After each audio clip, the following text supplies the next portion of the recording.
Olá, pessoal! De hoje em diante, eu e o meu colega João estaremos trazendo alguns videozinhos curtinhos sobre farmacologia. Principalmente, a época é muito propícia, alguns assuntos sobre medicamentos utilizados em patologias de inverno. Essa semana também o meu colega João estará trazendo um vídeo sobre a diferença entre o diclofenaco de sódio e o diclofenaco de potássio. Bom, hoje eu vou falar um pouquinho sobre a diferença da acetilcisteína e a carbocisteína. Por quê? Eles são medicamentos utilizados principalmente para tosse, pessoal. O que é a tosse? A tosse, ela é um evento de defesa do nosso organismo para expelir algo que esteja no nosso trato respiratório. Então, muco, ou mesmo algum objeto estranho, ou um alérgeno que esteja irritando essa região. A tosse, ela pode se diferenciar em dois tipos. A tosse irritativa, que a gente chama também de seca ou improdutiva, e aquela tosse que a gente chama de produtiva, ou que a gente também pode chamar tosse com catarro, né, popular. Bom, a tosse seca é aquela que geralmente é causada por um alérgeno, certo? Algo que causa uma alergia no trato respiratório. Já a tosse produtiva é aquela em que eu tenho a produção de muco no trato respiratório. Hoje, nós estaremos falando da tosse produtiva, porque a acetilcisteína e a carbocisteína, elas são medicamentos utilizados em tosse produtiva.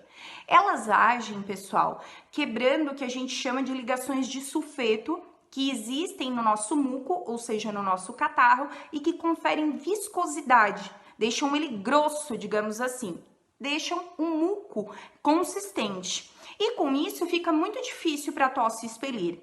Então, a partir do momento que eu dou para um paciente acetilcisteína ou carbocisteína, eu quebro essas ligações de sulfeto, deixo o muco mais fluido e com isso fica mais fácil da tosse expelir. Então, não quer dizer que o medicamento carbocisteína ou acetilcisteína, eles cortam a tosse, mas sim que eles fluidificam o catarro para facilitar com que ele seja expelido através da tosse. A diferença entre a carbocisteína e a acetilcisteína é que a acetilcisteína, pessoal, ela é utilizada principalmente em casos mais graves, porque ela tem na sua estrutura, na sua molécula, um grupo tiol, que é um enxofre e um hidrogênio, que eles atuam mais profundamente, quebrando essas ligações do muco e fazendo com que ele atue mais profundamente no nosso trato respiratório, também quebrando essas ligações. Assim, o catarro ele é expelido mais facilmente.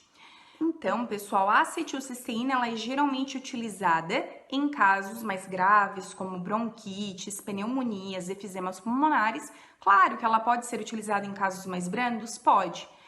A carbocisteína ela só pode ser utilizada em casos mais brandos, ela não pode ser utilizada em casos mais graves. Por quê?